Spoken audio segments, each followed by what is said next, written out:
Hi, dreamers! Get nice and cozy. Life is tough, but we're growing together. Late night growth talks. Deep breath. I do this like, ready? In. Awesome. Ready? Ready. Okay. Hi, dreamers. Welcome to another episode of Late Night Growth Talks, getting a sneak peek on how young, successful people in our society grew along the way. Today, we're joined with a very special guest. You may know her as a design and architecture senior alumni, a USC Trojan, and an amazing artist, the creative and charismatic Natalia Barco. Thank you so much, Navi, thank you so much for being here. Thank you for having me. I literally dragged her here, guys. No, like, I'm we're so here. excited. You're so excited? So excited. Also, I love your pajamas. I told you this earlier. Thank you so much, and you're super on theme. I love it. But you ate. Like, I didn't know that you, like, owned a pajama set, so I was, like, wondering what was going on. No, because, girl, I think before the podcast, I didn't own a set of pajamas. No, because typically it's, like, T-shirts and, like, T-shirts shorts and, like, whatever's there. Because I feel like the pajamas that I had weren't made for people to see. You know what I mean? Yeah, no, because it's like I'm sleeping in it. No, so you're sleeping. No, I got you. So how do you feel being here? No, I'm so excited. When I first heard that Diana's, obviously doing a podcast and obviously the amazing things that she's up to, I'm like seeing like across the country what she's up to, and I'm like, wow, like you inspire me. Like every single time I see a Diana Hughes Instagram post, I never skip it. I gotta see podcasts, so the fact that you invited me to be here, I'm super excited. I love you so much. Like Nathi and I also know each other because to give you guys background on how I know Nathi and I were in orchestra together in Miami Music Project, plugging Miami Music Project. Nathi and I were, I think, when did we know each other? Like 5 or 6? Like young. Really young. And we're like 18, 19 now. Yeah, so I've known this girl we've been through it. For more than half of my life. Like I grew up with her. Like Diana's my my sister. No, we've been ride or die, and also we lived really close to each other, so we went to like all the Menchie's runs, the bus trips. It was awesome. It was great. Thank you so much for being here. So I know that you already got the invitation before the podcast started. Do you know like all of the sections? I can totally refresh for you. The route. Wait, hold on. It's the route, the climb, Dear Dreamer, the dream. Yes. Oh my God, you're so good. And Dear Dreamer just started, so that's awesome. So just to refresh for all of the listeners. So the root is talking about where you're from, basically getting to the core of who you are, right? Mm-hmm. Like where your origins are. The climb is talking about all of your motivations, all of your habits that build you and give you grit throughout your life and all of your challenges, right? Mm-hmm. Then the Dear Dreamers is talking from all of our viewers that dropped a question for you on our story. And then lastly, we have the dream. So the dream is talking about where you basically see yourself at the end of like your basically final destination, where you see success for you. Okay. Sounds good? Get started with the root. What does your family layout look like, and what does family mean to you? Okay. Also, you can also talk about like where your family's from, all of that. Got you. Hi everyone, my name is Natalia. I was born here in Miami, Florida, to 2 beautiful, hardworking immigrant parents. So I have my dad, who is from Peru, and then my mom, who's from Brazil. I have a twin brother, which I typically don't tell people until like they know me, and then it's like they get shocked. They're like, "You have a twin?" But I feel like your twin does not look like you. Like y'all do not look alike. No, me and my twin, we do not look alike. So every time I show pictures of my twin, they're like, "That's your twin?" It's funny. But so I have a twin brother, and like I was saying, like I don't tell people like just to get the same reaction every time, because it's always like, you have a twin? Since when did you have a twin? So it's like, it's like my little fun fact. That's super cute. And then I have my older brother, Luigi. How older is he than you? He is 3 years older, and then my twin brother, his name is Vincenzo. And then you guys are like the same age. Yeah. 3 minutes apart. He's older. So it's you, your mom, your dad, and your 2 brothers. Yes. Beautiful. That's awesome. And then my dog, Kira. Yes. Her. We love Kira. Kira's old now. Yeah. She's older. It's crazy. I remember when she was so young. Yeah, no. I mean, the first time I actually, held Kira was at the bus stop at MVP. So, you and I remember both that. At the same time. Yeah. That was so cute. Yeah. So, what does family mean to you? Family to me means a support system. It means having someone to lean on for anything. When I was in college, I would confide on my brothers, particularly whenever I was going through anything, and to hear their opinion, because I know that they'd always have my back. you know, or even like my parents sometimes, like asking them for opinions. So yeah, to me, family means like having a support system, having a shoulder to lean on. I find family within like friendships as well. Like Absolutely. it's not just like Absolutely. blood. Like I think like we're born with, you know, our family. We oftentimes don't get to choose who you know, what situation we were born into, but I feel like I look for the same qualities in my friends as well. I feel like I was just talking about this in the last podcast episode that we filmed with Devin, and you guys will see him before this episode comes out. But we're talking a lot about how, like, since I'm adopted, I feel like I have such a different perception of family, and I feel like friends, like even with like MMP friends and like all of the people that we met so early, I like consider you guys family. Oh, 100%. Like absolutely. My MMP family, that's my fam. No, we're Yeah, like yeah. ride or dies. Like we're showing up to each other's weddings. Weddings, like baby showers. Yes, all of it. All my of it. sisters. Like, Oh my gosh, I love. Do you consider yourself an introvert, an extrovert, or an ambivert? ooh. Ambivert is a mix of the both. So basically an ambivert's like you can do both. An introvert's more like you have to be alone to get energy. And an ambivert's a mix. An extrovert is like where you get energy from other people. Okay, I'm more of an extrovert, but an ambivert. Sorry, Yeah, you got it. You got it. Ambivert at times. I feel like growing up, I was more introverted, and I feel like we can probably get into depth about this later on.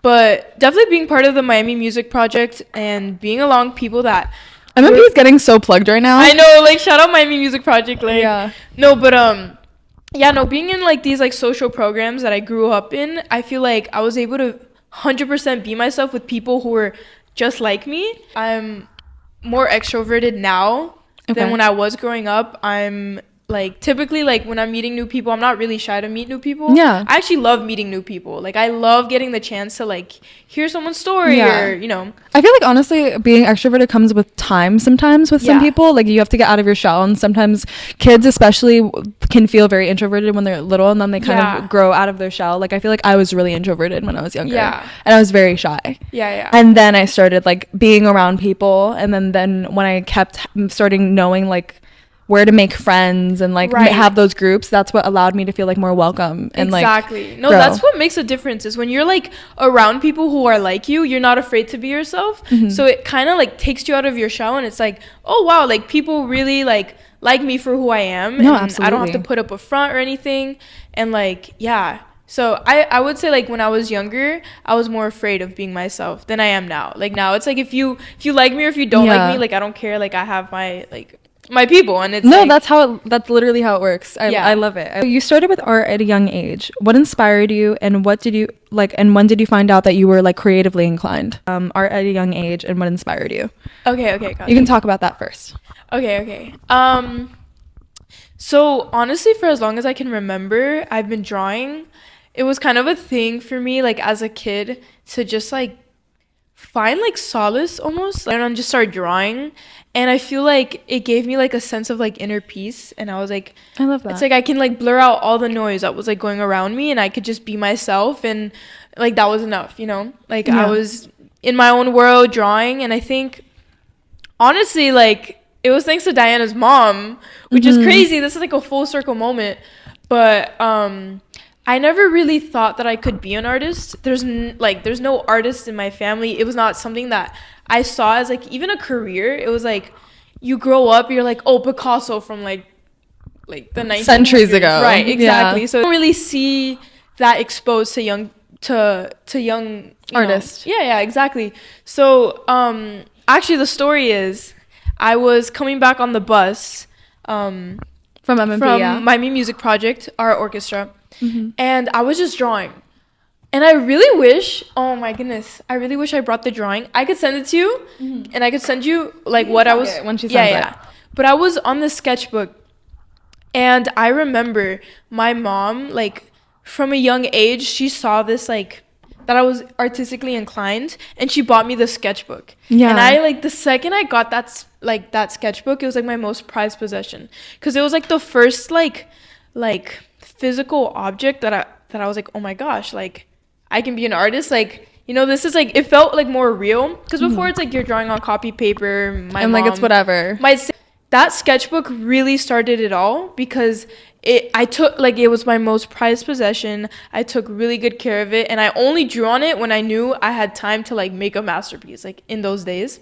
And so there was this one beautiful weekday that I was, in my Me Music project, I was drawing on the bus, and Diana's beautiful, lovely mom, who to this day was like awesome. The butterfly effect to everything, thanks to her, I've genuinely been able to achieve. But yeah, she saw me drawing, and she was like, oh wow, like this is like really good, like this is beautiful. Which thank you so much, Astrid. Shout out. No, we mention her a lot on the podcast. Be Mummy, first of all, when we started filming the podcast and like the episodes started actually happening and we started releasing, my mom bought me a bunch of like pajama sets, including this one, which is like so awesome and on theme. And like it's all like, she's like one of the sweetest, most giving people ever. Supportive people I've ever met.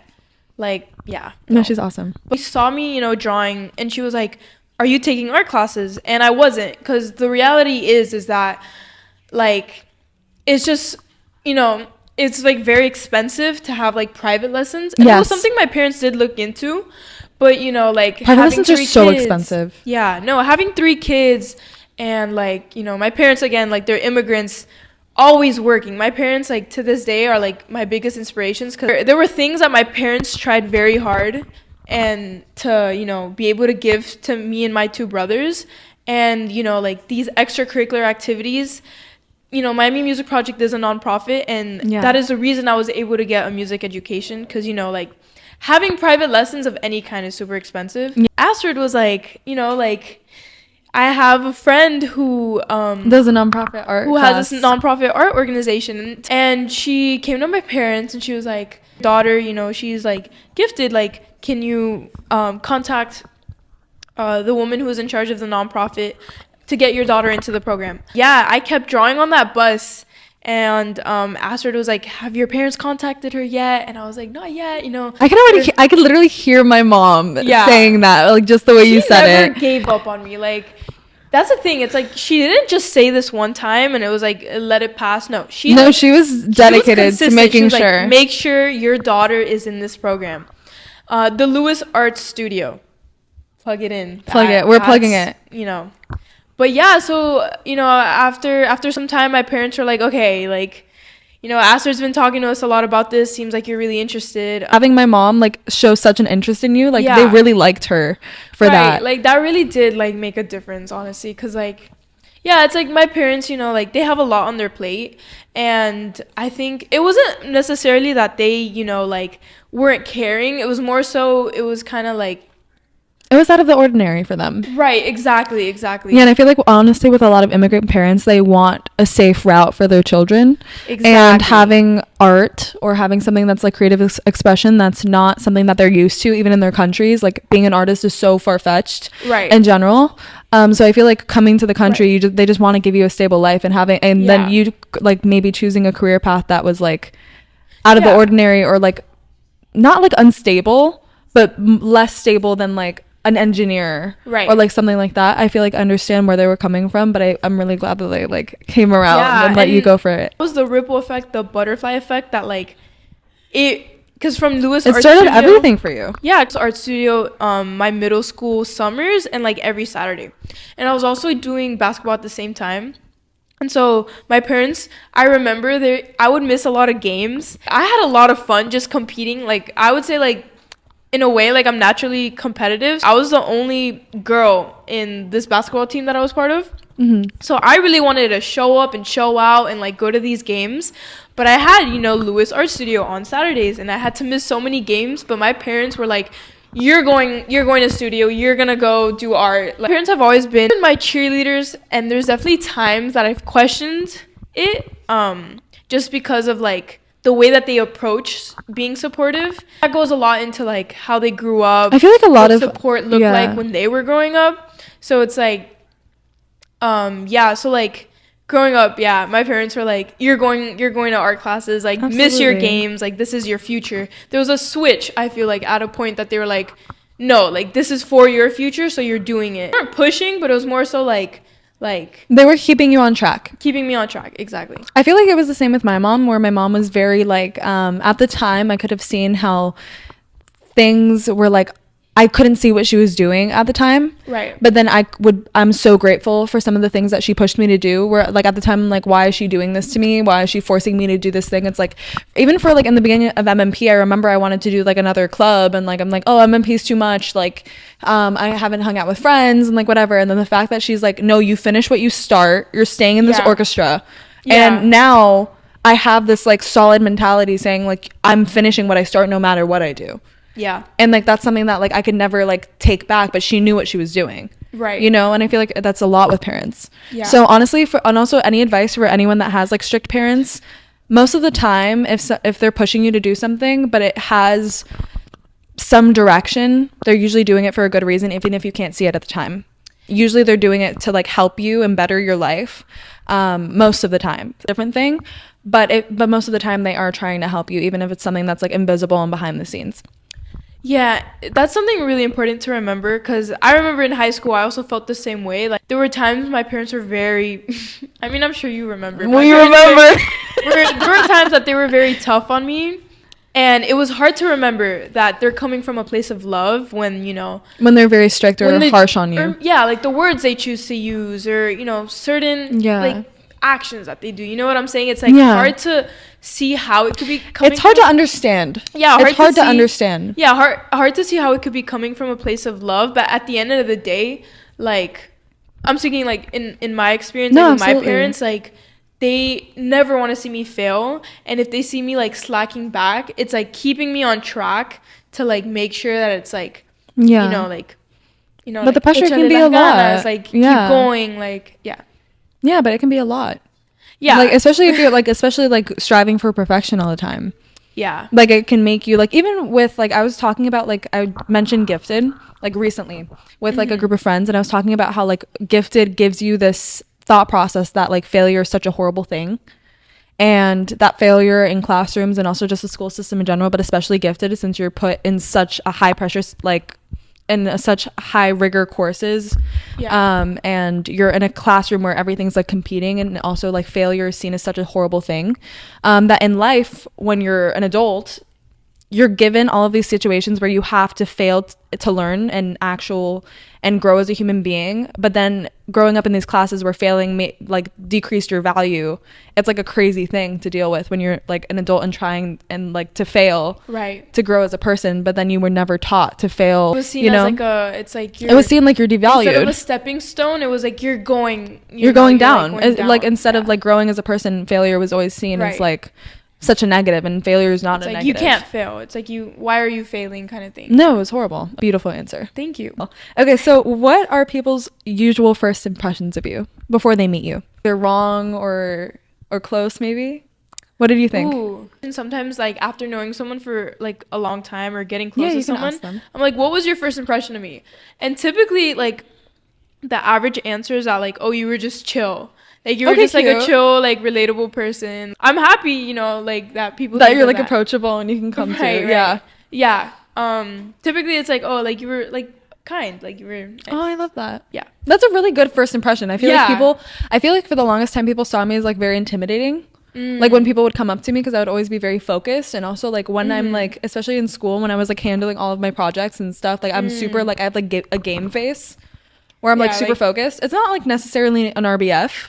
But it's like I'm super like focused on the grind all the time. Yeah, and I feel like sometimes when I was so like focused on like all the stuff that I was doing, I feel like other people found themselves comparing themselves to me in a way that they felt like, oh, like she has all this like all these accomplishments. I don't know if I can relate to her. But then when people come up to talk to me, I'm like a lot more personable, because I feel like people expect me to be super snobby when they don't meet me. And then I'm like, I think I'm pretty much like the opposite. Like I'm very like, I like to talk to people. Yeah. I'm very like, and I can talk to anybody. And like, I really, really try very hard to like make people feel welcome when they meet me. 100%. No, yeah, that is the vibe that Diana gives. Like, and I think that's a really important quality, is to be grounded. At the end of the day, like being humble, like it's so important. People will see that in you. And like people, whenever you can meet anyone at like we're all humans at the end of the day. Like we all, you know, like owe each other empathy and like thinking that you're better than someone because you've achieved this or you achieved that, like that is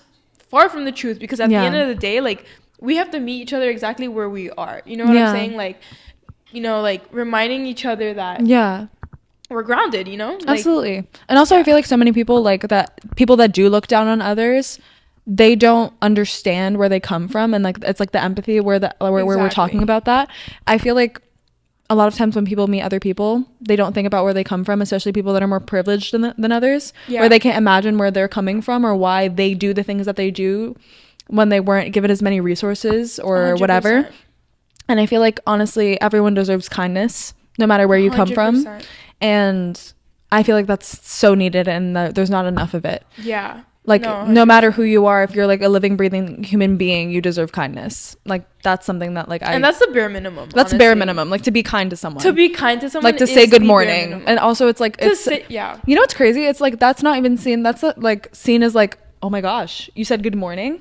You said bless you. Like, manners are so like taboo now. Yeah. Like, everyone should just, you know, like there's no manners anymore. Yeah. No, 100%. I agree with what you're saying. Like, I've seen privilege, like, you know, going to, you know, USC, you know, the school is like a very expensive school. So it almost like there's a certain, like, I don't know, maybe like demographic that, you know, get into these kind of schools and attend and get to like have the privilege to attend and be able to afford tuition. Like all of it. Me and like, you know, the friends that I've made at USC, like, I can see how certain people view college just by how their situation is at home. You know, like some people had a easier time to get into college, to the entire college application process in general. Like, like having support from the family. Right. And that even goes down to like, can your parents pay for SAT tutoring? Have your parents gone to college? Have your parents gone to college? Have they been through the application process? Where did they go to college? You know, what's it called? It all plays a factor. The extracurricular activities that you're part of. It all goes down to how you present yourself.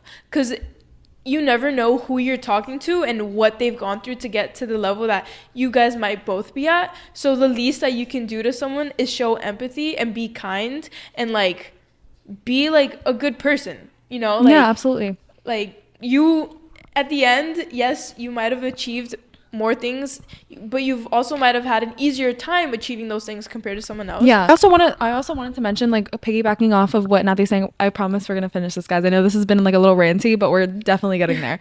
I also wanted to like recognize that other people have different values than you. So with me, I think for a long time, like, I was very focused on like achievement and productivity. Other people will not have the same values as you. So coming off and like, let's say they have like their main value is like their family or like time with friends, just because they spent more time having time with their family and friends and less time in the books and schoolwork doesn't make them less of a human being or less successful than you. It's different criterias, and everyone is different in different ways, but that doesn't make your value or their value different, if that makes 100%. Sense. Yeah, like success is different. It's variable. Everyone. Yeah. That's what we're like, saying. Exactly. And like, you determine your worth at the end of the day. I always say this because like, especially like architecture, it's like, it's very, in any creative field, it's super easy to compare your situation to someone else's. And at the end of the day, you determine your worth. You determine the work you put out, how worthy it is, how valuable it is. Because at the end of the day, you are the creator. You cannot measure your success by comparing it to other people, because everyone hits success at different points in their career, and it doesn't devalue what you're achieving at the current moment. I feel like a lot of people see the final result, but they don't see how many years of practice, how many years of time, how many times, like, it's like successful people, how they talk about how like there's like this quote that I really like, where it's like, most successful people have failed more times than you've probably tried. Yeah. Like, extremely successful people, they have failed so many times, but no one sees the failures. No one sees like all the times that they were bankrupt, or all the times that they were like evicted, sleepless nights, all of the tragedies that they went through to get where they are, and all the things, especially self-made people that came from like nothing. No one sees that. Yeah. And I feel like when you assume, that's why I also like getting into everyone's heads on the podcast and like getting that little scoop of everything, because even on social media, on Instagram, on YouTube, and like all of this stuff where you see all of these beautiful Instagram models, you have no idea like what they're going through. You have no idea like what they have going on like in the background, in their mind, in their family, and in their financial situation. You have no idea. You will never know. So I feel like just take that into account, and also give yourself grace throughout whatever process you're going through. 100%. You have to be very patient with yourself in in your journey in general. You have time. Like, I feel like we don't realize how much time we do have. Of course, like, use your time wisely, but also give yourself grace to have the mistakes, showing that, like, since it's going to show you who you are and like what you're capable of later. So. Yeah. Exactly. And so that's why like comparison is the thief of joy. Yes, I love that. I love that saying. I love that saying. No, yeah. With what's going on in the world, it's like there's no empathy. I know. There's none. So if we can show more compassion and be, you know, more personable. I feel like people see things like we're all very humans. black and white. Yeah. It's very like, you're this or you're that, and this is why I like you, this is why I don't, but they don't look for things, or like, this is why they're successful and like I like them, and like it's a whole thing. So. And that goes in both scales of privilege. It's like, let's say like someone had more privilege. Absolutely. It's like you can't use that as like, a lot of times I even see this in college. It's like, oh, you that's can't not use it as a fair. crutch. Like this person's dad is an it's not going to architect. do anything for you either, right? So what like, I'm it's not saying going is, to change anything. Yeah, like it's like it'll be like, I've seen this a lot in college where it'll be like, oh, that's not fair. Like their dad's an architect. That's why they have an internship. Or that's not fair. Like they were able to afford XYZ, and that's why they're able to achieve. Also great. You would have taken the opportunity too. Right. So there's no like you would have taken it if you had a dad. If you had a dad that was in architecture, you think you wouldn't take advantage of the fact that they were in architecture? You think that if you didn't have this opportunity that was handed to you, so you're just gonna like turn away all opportunity? No, you wouldn't. Yeah. You just didn't happen to have that, and it's a different situation. And, but also don't don't belittle yourself. Mm-hmm. Because you are so much more capable than like some advantage that someone else got. Like you're right. putting yourself down and thinking that you're automatically less than that person because they have a connection. Yeah, you can make connections. And that's like that's a whole mindset thing at the end of the day. It's like, because I like I'm saying, I see it a lot where people would try to like belittle someone's achievements just because they had an easier time. Like, yeah, they've had an easier time, and sometimes if you're in that situation, I think it's also important to acknowledge that you've had an easier time. But at the end of the day, no one should be putting down anyone for having an easier time. No. And in the same way, no one should be doing the opposite. An easier time should be putting down someone who's not at the same level, because obviously they didn't have as easy of a time to get there. So we should all show compassion to anybody. You're not better than the person. You are no better than anybody. You are no better than anybody. Than your neighbor. You're no better than your teacher. And like, be humble. What we have are each other, and that's what makes, living so beautiful. It's what I'm saying right now. But yeah. No, she did it. It was beautiful. It was awesome. Yeah. So now we're getting into the climb. What is your favorite risk that you took this year? Took the risk of going undecided. Yeah, I came into USC thinking that I was going to be like a 5-year architecture major. But I had doubts, and I was like, now is the time to really figure out if this is what I want to do. Because architecture school is very tough. It's also very expensive. And I just didn't want to be like 2 years down the line thinking, and regret your decision. I want to switch schools. And on the media, you hear all the time, like, architects don't make money. And like, typically it's like a lot of negative things come out of like architecture school. Yeah. So going into the program, I was like, wait, like, let me reflect at my time at Dash. Do I want to be an architect? At Dash, I was also doing like other like design works. I was like venturing into fashion, like product design. Yeah. So I was thinking I can finish my GEs my first year, and then I'm not, like wasting time. And this year I'm gonna figure out what do I want for my future. Yeah. I knew I wanted to be a designer, but I was like, what kind of design do I want to do? And the beautiful thing about USC is there are so many different majors that the school just created. And I was thinking, like, let me see what, like, this school is about in design and what this, program offers.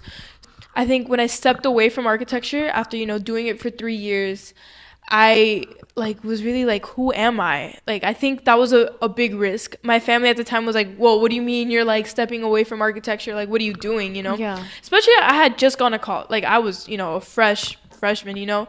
So I was like, and like in my family, no one goes undecided or none of that. Like, everyone just, you're like, you go to college, you know what you're going to major in. So that was my favorite risk, because during that time, that's when I found the major that I just transferred into now, which is in the School of Architecture. But it's different because it's a Bachelor of Science in Architecture and Inventive Technologies. Mm-hmm. And I would go back and forth from this other program that I was looking into transferring to and the School of Architecture, talking to like design leaders, being like, this is who I am, this is what I'm interested in. What do you think I should do? Me, my advisor, some teachers at the school that I'm double minoring in, and at the School of Architecture, we came up with the plan of doing the 4-year architecture inventive technology major, which is almost like product design as well. Mm-hmm. So it's not strictly architecture, it's like architecture and product design. It's like I'm starting this new year as a sophomore really excited about what my future is. And had I not taken that risk and like been like, I'm gonna take a pause right now from architecture, figure out what I want to do without wasting time, I don't know if like being in the 5-year I would be maybe as excited or having the doubts that, you know, I initially had. Not even like moving? That was the first thing that came to mind, but no. Don't be afraid to do something that others haven't done, or take the road not taken, or, you know, like doing something that's typically not the ordinary that might raise eyebrows, because at the end of the day, like, it's your path, it's your journey. Like, do what feels right. That's like beautiful. If where you're at right now does not feel right, then take the pause. Who told you you can't take the little pause? And I felt scared because I was like, what am I doing? Like, I'm here at USC and it's like I'm undecided. Like, even deeply knowing that I wasn't undecided. Like, I had gone, you know, to Dash. I knew what I was capable of. But you wanted to give yourself like a break. Right. And a lot of people, when you're undecided, they're like, oh, like, what are you thinking about doing? Or, oh, like, why are you undecided? And or it's like, oh, what do you want to do with your life? Right. Are you lost? And it was kind of hard to explain even to my family. It was hard to explain that it's not that I'm undecided or that I'm confused on what I want to do. It's more so I want to take a deep dive and figure out exactly what pocket of design I see myself and where I could see myself make a difference. That's it. That's beautiful. Yeah. I love that. That was so well said. I love it. Okay, so next one. So you grew up as a straight A student in a very traditional Latino and Hispanic household. How did both of these aspects affect you today? You kind of touched on it before, talking about like your mindset and how it was kind of like a communication issue with you and your parents, and also just like feeling that they were very like harsh sometimes with them just trying to have like the best for you. Uh-huh. But how would you expand that more into like maybe adult life? Okay. So, yeah, growing up, I had, like, I would see my parents working really hard. Like, my dad had, like, 12-hour shifts. My mom was, you know, taking care of 3 kids in a brand new country, learning the language. And I feel like seeing them struggle, I feel like even like as a child of immigrant experience among like other, you know, children of immigrants. No, absolutely. It's like you almost like internalize that work ethic, and you see your parents struggle and you're like, or you even look around at your current situation and you're like, I have to do better. Like, because, you know, we're like the first generation Americans. We are setting the stone for the generations to come. And I feel like there's a lot of pressure in that because we're almost doing things. No, we are doing things that, you know, no, you don't, like, you're doing There's things, no blueprint. There's no blueprint. You're doing things that you haven't seen anyone else do. You're venturing, like, you're thrown into you know, the situation, and you kind of just have to learn things on your own, figure things out. And, like, even just coming home and seeing my parents, like, working so hard to like provide for me and my 3 and my 2 brothers, it's like I was like, I have to like make you it have work to do well. I have to, you know, like make it worth, you know, all the sacrifices that they have done. It's like, this is like my shot. Like I like to my parents, like when I look back at my parents, I'm like, I have to make them proud, not because it's like, oh, like I have to make them proud, they're my parents. More so it's like to value all the amount of love and sacrifice that they poured into me and my two brothers, and what they left behind in their home countries to pursue a better future, you know? Yeah. And I feel like you constantly hear that from like the immigrant experience. It's like pursuing like a better future and all these things. And at the end of the day, when you're a child of immigrant, you're privileged because your parents decided to risk everything. Your parents decided to come into this country and again take the road not taken, that you're gonna be in spaces that your parents would have never been able to walk through. You're going to walk down that stage. You're going to, you know, like achieve things because of your parents' sacrifices. So I think every time, you know, I reach a new level of like success, no matter how big or how small, I owe it all to my parents, because had it not been their like commitment to their family and their perseverance, and even like growing up, they taught me how to be humble and realize that like, you know, like you have to work hard. No one's gonna hand things to you, and there's a lot of good and bad things in that, because I feel like there's an overwhelming amount of pressure amongst children of immigrants, because you're almost like, oh my gosh, like it's really up to me to almost like, to make this work. Yeah, because I can't just go back to their home countries. No, like, you can't go my back. No, country. you're stuck here. Like I am American. Yeah. I am the new generation of Americans in their bloodline, and I'm carrying so much amounts of like hard work and all these people that came before me. Absolutely. To, you know, lead me to who I am today. So, you know, like I feel like even at like USC, I see other children of immigrants, and there's like this drive that it's like yeah, like we're almost like in this together, and we're like making the change in our families. You're paving the path. It's up to us. Like we gotta, you know, it's true. Honor our predecessors. That was so beautifully said. I love that. Thank you. That was everything. No, I could definitely see that, because I feel like a lot of my friends, like I'm not first gen. Like my mom like had the privilege of going to college in general. I feel like a lot of my friends that are first gen, that come from like different, like not even Latino, but like Haitian, like more Caribbean, like it's crazy to see, because also like I feel like seeing the blessings that just like, because at least like having a parent that goes to college gives you some sort of like guideline. And I feel like, because your parents, one of them did they go to college? My parents did go to college. Yeah. Did they go in the US? My mom went to college in Brazil. My dad did do college here, but he did like community college, and then through his work he was like able to study. But it wasn't like the college application. But was it like later in life? It was later in life. Okay. It took him a while. But yeah, it's very different though, in the sense that like, well, my mom, you know, obviously, you know, doesn't understand the college admissions process. Got it. Here.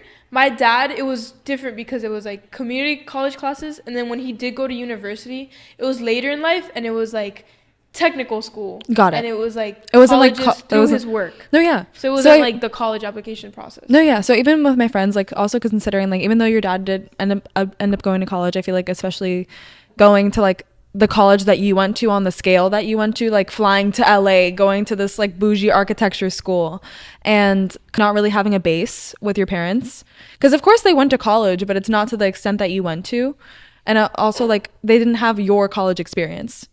So I feel like I can also understand like you having the additional like pressure that you had to like, okay, I'm like the first that's able to do this, you know? Yeah, definitely. Like my parents, you know, like they come from an educated background. My mom got her bachelor's in Brazil, and then my dad got his bachelor's here. But yeah, it's very different, because when my dad was doing school, he was supporting his family at the same time. So he was taking care of his little sister. Yeah. He was working 3 jobs. And then at night he would do community college classes, right? And that is not the typical college experience that, you know, Americans typically have, right? So when I moved out to LA, like even just seeing my parents in my dorm room, like it almost like... Were they like in shock? Yeah, because it's not, you know, it's not something that they're experiencing, you know. My older brother went to the University of Florida. Yeah. But, you know, I had like gone to LA.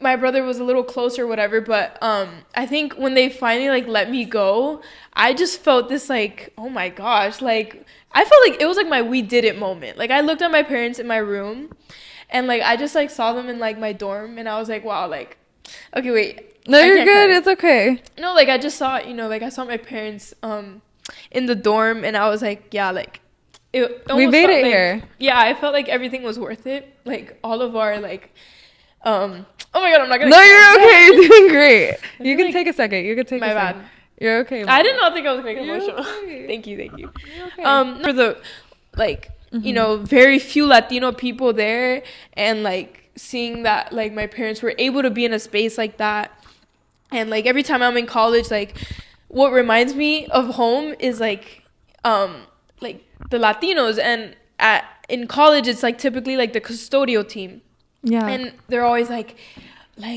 échale las ganas, like Like, keep always- going. always, like they're like, like rooting and for it's you. like, oh, like I feel like I'm at home whenever I see the people, like the custodial team. Like it just feels home, because it's like the Latino community has always been to me very supportive, very, you got this, like go for it. vale la pena, like keep going, like and yeah. So like seeing my parents in that space, I just felt like for a moment I was like, okay, wait, like maybe things did end up like being worth it in a way. And it's like, yeah, like I just felt like I felt very proud of my parents, because if it wasn't for them, again, I would be nowhere like who I am today. The good, the bad, the ugly, like everything they've done like has shaped me. So yeah.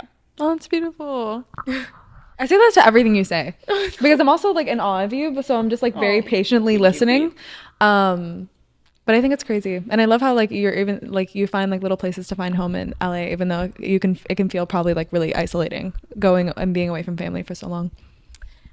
Yeah. No, yeah. Yeah. No, that's beautiful. I love it. So talking about LA and like having this crazy new change shake up your life, what is a routine that keeps you grounded after you had that like big change? Routine that keeps me grounded. Okay. Or you could just like say a routine that like keeps you grounded when you have like a little bit of chaos in your life or things like that. I remember where I came from. Okay.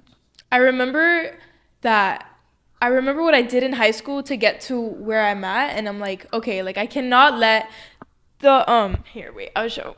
I don't know if they'll be able to see, but my homepage it's a quote from one of my favorite designers, Virgil Abloh. Everything I do is for the 17-year-old version of myself. And I have this in my home screen because it reminds me where I was when I was 17. And that's a whole different podcast, because when I was 17, like things were pretty crazy. But I look at that and I'm like, that girl wants to see you succeed. You are where that girl dreamed of being. What seemed once impossible to her, like you made it, like you've like made it almost worth it for her. And I'm still, like I'm just a college student, so I'm still, like working towards everything. But and you're still really young. Yeah. Like you still have time. This is like to me, this is like little success. It's like a blip. Yeah. It's like a blip of life.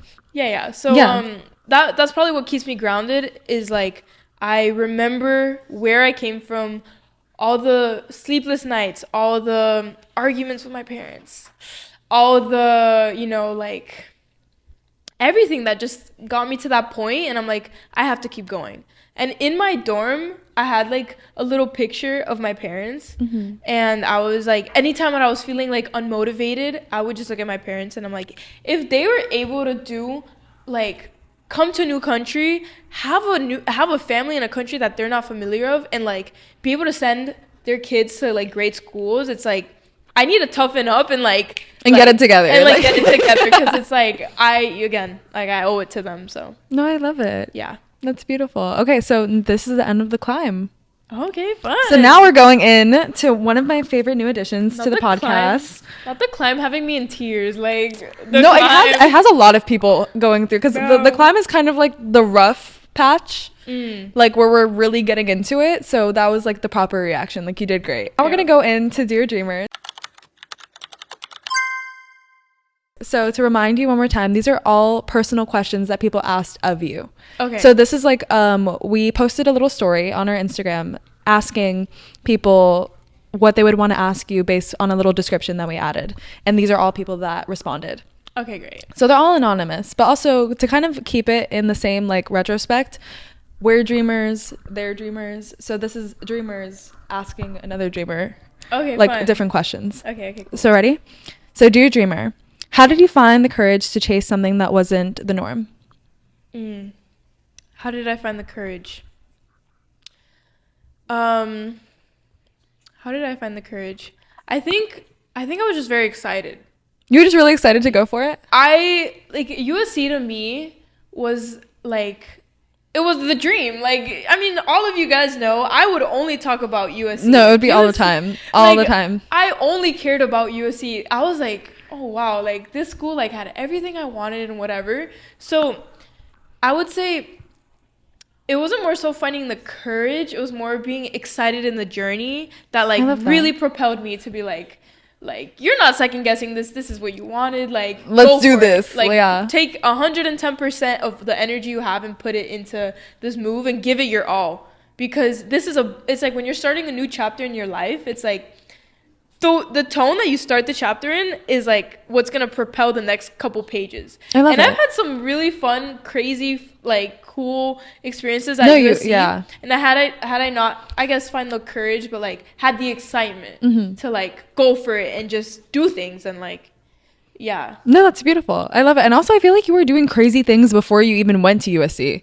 Like you were always finding yourself in like random like plot like for the plot like situations, you know? Oh, I'm such a for the plot person. Oh no, she's guys. Like we'll find her. Nathi, have you guys seen like the thing where it's like that friend that always tells you some traumatic thing that they went through, and like we're wondering if they're okay, but they're like, we're okay guys. Like she'll literally like literally be on the metro like getting chased down by a homeless man and is like, I survived. And we're like, she's that type of person. Like she's always the for the plot like girly. Like she's always like that. Like always. Oh my gosh, that is so funny. No, but she's always like that. Can I add one little thing? Go for it. The one time in my life, actually, it wouldn't even be USC. It would be when I went to Dash. It was out of the ordinary, completely. Like, nobody I knew, maybe for the exception of Rebecca's older sister, had gone to Dash. But Rebecca's another one that was at M&P with us, like another friend. Yeah. She goes to Stanford now. We all are like, oh my gosh, get Rebecca on this show. Like, if she comes back, I would love to have her. Yeah. But like, if you're like, especially our part of Miami, like Doral. No, it's nice. We're nice. You're like in elementary, in middle school, and in high school, you go to school with the same people. With the same circle of people. So when I was like an art school in downtown Miami, girl, it was the same when I left. When I went off to Reef.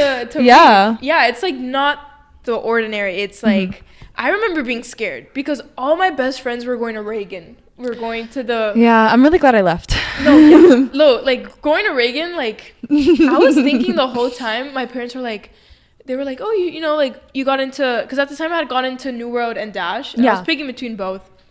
I ultimately, like, picked Dash. Oh, my God, I remember this. Yeah, no, but, like, it was, like, I didn't want to go to Dash. I wasn't super excited to go to Dash because... all my best friends were going to Reagan. My older brother had gone to Reagan. I was like, oh, I'm going to do all these sports. I'm going to run track. I'm going to do basketball. Like, I was just kind of thinking at the moment, surface level, I'm going to be with my best friends. It's going to be like a great time. We're in high school. Yeah. So when Dash like came, it was like an opportunity that I couldn't surpass.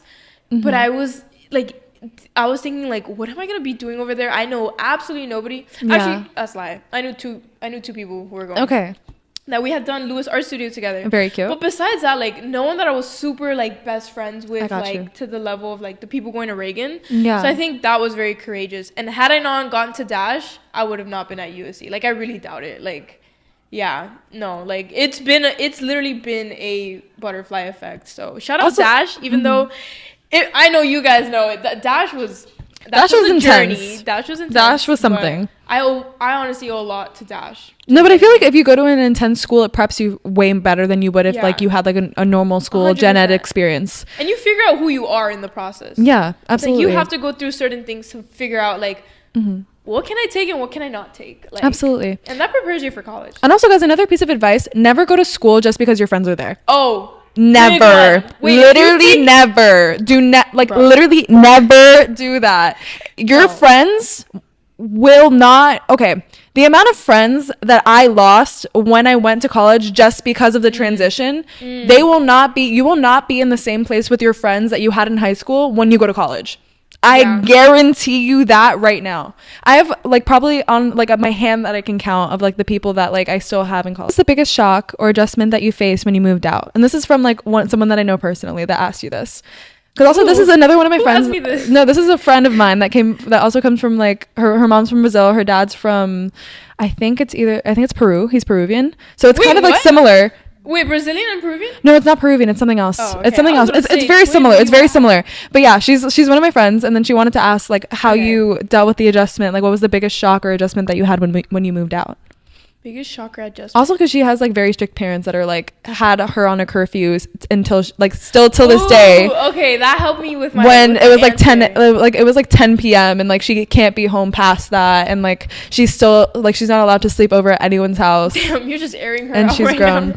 No, but she allowed me to do this. Oh, yeah, like I told you this was kidding, being on the episode. No, because but like now that you kind of like get the vibe, like what do you think is like something? Because you went something through something very similar. Yeah, biggest shock or adjustment. Okay, bro, the freedom, the amount of freedom. Oh my gosh, it was so fun. My first semester at college, like your girl was out, like she was meeting people, like, and it was just like I feel like I was able to experience so much because it's like you have no restrictions. Calling someone at 10 p.m. or not someone, my parents. I'm not calling my parents at 10 p.m. being like, oh, like I'll be home soon. No, like I was and like rushing all your friends, like bro, I need to get out of here. Rushing my plans, like I've had so much freedom, and like bro, beautiful moments, beautiful times, beautiful experiences with the freedom, but it taught me a lot because with all this freedom you need to be grounded, you need to have. Also, one of the things that she asked, like how do you feel like being financially independent also shocked you? Oh my goodness, that was a banger question. Wow, this was the first year that I like was fully financially independent, fully right? financially independent. Like my parents were like, all right, here you go. I was like working, like I had a job when I was there. And I think it taught me a lot about money, of like when I first got to college, I kind of like honestly like blew through my savings that I had saved up in like my jobs I was working in high school, because I was like, oh, like me and my friends, we're gonna go here, we're gonna go there, we're gonna go to this cafe, we were just like thinking money was growing on trees. And then it wasn't until like I blew through my savings and I was like, I need a job now. And I had to pay for like certain things at school that I was like, I'm not gonna ask my parents, they got their own problems back home. Like, at this point it's like I'm gonna, you have to figure this out. Even if it's like I have to work immediately after work, I have to go to school and then maybe go back to work, it was like, I'm gonna do it because I have to.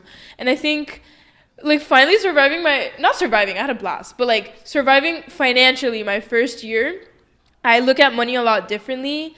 And I like when my mom would be like there's food at home, like now I'm like there's food at home.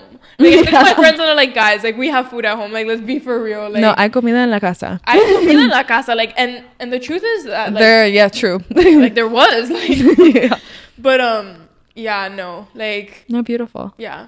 But I love being financially independent. Like I actually like it was kind of fun because I was just buying stuff whenever like, oh my gosh, I love. Yeah, like whenever I wanted to, I would just get stuff. I was kind of like that in high school though. Like I would never really ask my parents to buy stuff for me.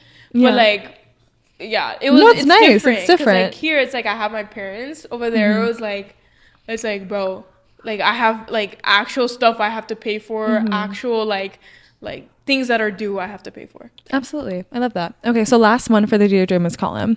So, what do you think is the best thing that has come out of everything you've done?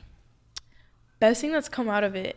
Like just in general, like Dash, USC, moving, going to college. Best thing that's come out of my entire journey of being alive, I think is coming home and seeing that I can make a difference for my parents. I love that. Like just coming home and like looking at my parents like doing like back-breaking works. My parents like work with their hands. So it's like I've always felt like I have paint marks in my hands because my parents are working so hard with their hands. Like my dad's hands are full of car grease. He's a mechanic. So his hands are rough, cut, like there's cuts on it. It's like very rough. It's, like car grease, like I said. Like his hands look like that, so mine could be filled with like paint marks and like little X-Acto knives from like building models. And it's like coming back home and being reminded of why I'm working hard. Yeah. I think that's what makes it the whole journey worth it, is like, I love it. is like, yeah, like knowing that like one day, like I can tell my parents to relax, and you've worked And that you can treat them when they're super older. hard all these years, and I just can't wait for the day that I can just like tell my parents to relax. And it's like, hey, like I don't want you to pick up another, like I don't want you to open up another car hood. I don't want my mom to like massage another person's back. Like I look at that and I'm like, I cannot wait till the day I can put their hands to rest and they no longer have so many worries. Also, I don't consider you poor at all, like at all. But I feel like a lot of my friends that grew up in like poverty, like my friends, like they say like the biggest thing that like when they have these careers and they're able to go to college and have like more money than their parents ever had, they just want to treat them and like show them all of these things that they never got to have. And I feel like that's something that like that really resonates with you too. Yeah. But I feel like that's just like having new opportunities that your parents didn't.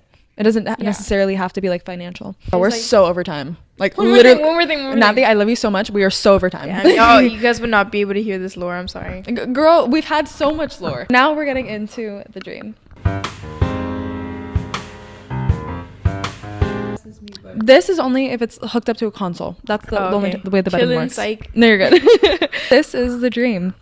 What piece of advice would you give someone looking to follow in your footsteps? Okay, what piece of advice? It could be something simple, like a cute little like.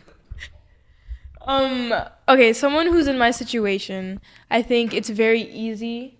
I think it's very easy to feel like you're not enough. Feel like you're never going to be enough. I think it's very easy to feel like you're never going to make no one proud, or you're not currently making someone proud. But just know that every time, no matter how big or how small, every time you achieve something that no one else in your family or no one you know has achieved is the next step to success. And again, no matter how big or how small, like just it's super easy to be hard on yourself. But at the end of the day, like you were put in your situation to be put in your situation, and you have to make the best out of your situation. So never give up. Never give up.